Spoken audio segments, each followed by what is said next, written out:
Hey guys, it's Sam, and this is my spoiler-free review for The City in the Middle of the Night by Charlie Jane Anders. This is an adult, standalone science fiction story, and it follows two perspectives. One is Sophie, and at the beginning of the story, she is involved in an altercation involving her very sort of militarized police force city that she lives in, and so she is exiled, and then that sort of sparks this communication that she has with some of the creatures that live on this planet, because she lives on this planet where one side is permanently day and one side is permanently night, and people live right in the middle where it's just kind of inhabitable.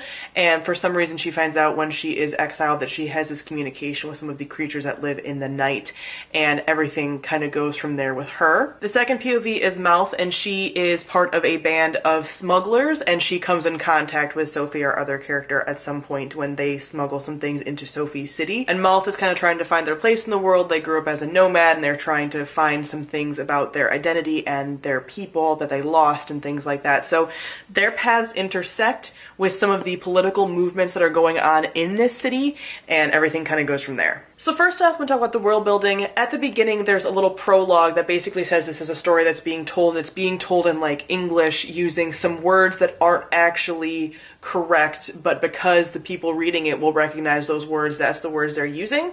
So this is pretty applicable for the beasts and the like monsters and things like that that are in this world. And so they use names like bison and crocodile and things like that. They look nothing like those things.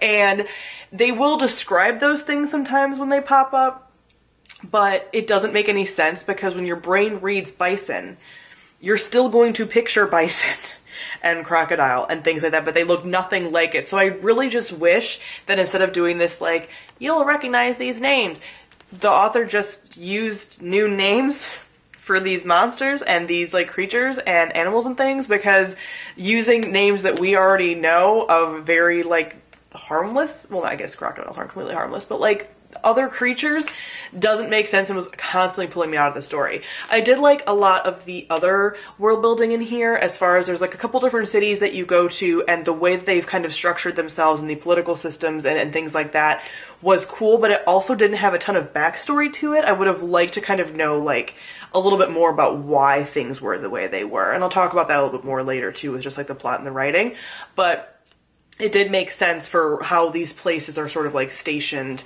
and how they're living in sort of this in-between world about how some of these cities were formed and things like that. So I did find that very different and interesting. Next, I'm going to talk about our characters. Our characters are kind of interesting because we are definitely, I feel like, kept at a distance from them. They're also told, like, the writing is a little bit different because Sophie's told in first person POV, Mouth is told in third person, and then occasionally you'll get like little lines, not whole POVs or anything, in second person, which was a weird thing that I noticed towards the end. I wasn't really even picking up on it until later, and then I was like, oh, the second person keeps like flipping in here sometimes, and that's kind of odd.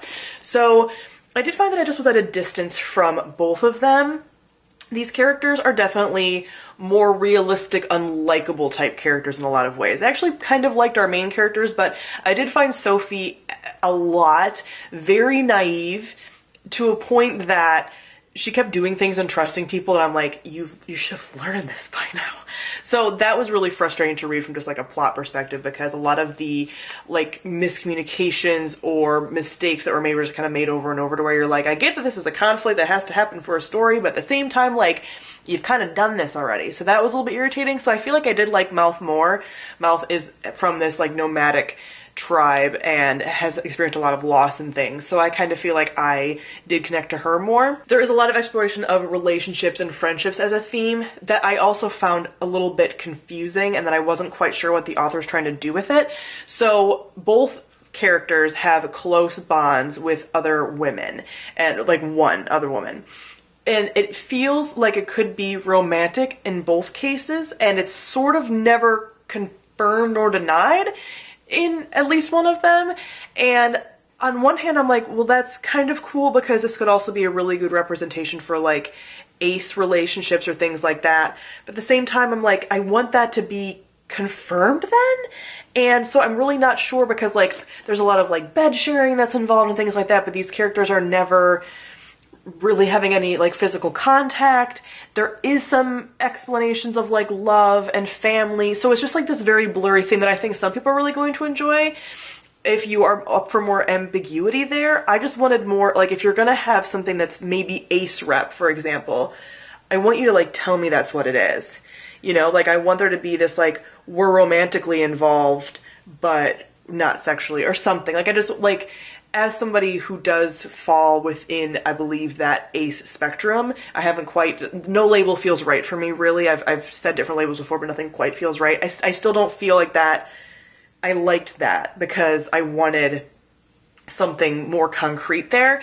There also, I feel, might be a little bit of, not quite queer baiting, but one of the characters is attracted to her friend. And if you don't want to hear anything at all about relationship hints or whatever, then don't keep listening, I guess. But at the same time, I feel like I want to tell people this in case you're going to this thinking that there might be like a female-female love story at some point, and there's really not. But it's irritating because you have this like very much set up as a romantic connection, especially from the one character, and then you never have that fulfilled. And you also have these like lines that it's like, how could the other character who rejects this romantic love think it was anything but? Because at one point there's a scene, and I'm not going to go into details about it, but there's a scene where they're in danger and one is holding on to the other, and she's throughout this whole scene is telling the other one, I'm keeping you safe in my love, over and over and over again. And I'm like, I have really very, very close female friends. I do not say that to them. And I wouldn't say that to them in even like a near-death situation. The talking, the conversations people had that were very deep and very just tinged with that romance element, and then to have that like sort of pull out at the end, like the rug pull out from underneath you, I just didn't like that because I could never quite get my bearings even in the story because nothing was really concrete. So if you're okay with like ambiguous relationship stuff, and sometimes I am too, but this was just like, I didn't know what it was trying to tell me. And I'm just, even right now reviewing it, I'm very just kind of like, I don't know if it is necessarily a bad thing about a book, but it's something that I didn't like about it, and I'm not sure that everyone's gonna like. I feel this could be really polarizing, so that's why I wanted to bring it up, because I think it's one of those elements. It's like, either you're going to like that vagueness or you're really not. Next, I'm gonna talk about the plot. As far as the plot and the writing, it was very slow and then fast, like throughout the story. So I feel like the entirety of the story was mostly very slow, and I wasn't really getting what the point of things were, but then action-y type sequences would happen very fast, and it sort of made me feel like I didn't really care because I wasn't really connecting to the story and the things that were happening and the bad things that were happening because it was so quick. I actually would have DNF'd this book, I think, about 60% of the way through if I hadn't been reading it for the Tome Infinity and Beyond Science Fiction Readathon, and this was our group book that we chose, and you got extra points for it, so I kept reading it even though I probably would have DNF'd it if it hadn't been for something like that, because I just wasn't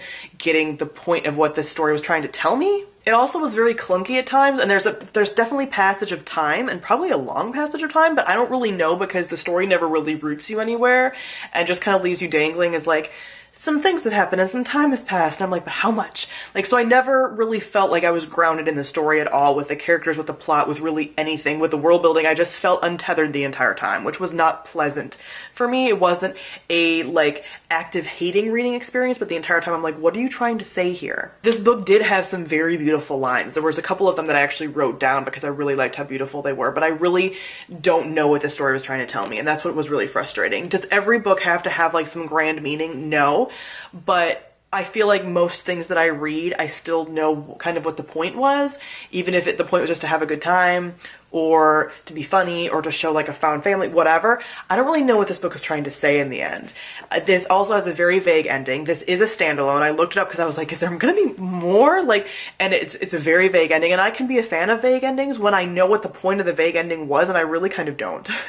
I don't know the point of anything that really happened, unless the point is that sometimes things are pointless and life just happens, and I don't know. There's a lot that was like built up with a lot of like Sophie's connections with some of the creatures and the political stuff, and it's all kind of like, but for what though? So I didn't end up really enjoying this book. I ended up giving it 2 out of 5 stars. I think if you do like really vague slow stories, you might really enjoy this. I think this is just going to be a very polarizing read. I think people are either going to love this or hate this, and I've actually heard that about this author's first book as well. So kind of go into this with a bit of an open mind, knowing that either you're probably going to love it or you're really not going to enjoy it. So comment below, let me know what you thought of The City in the Middle of the Night. Thank you all for watching, and I'll see all of you guys soon. Bye.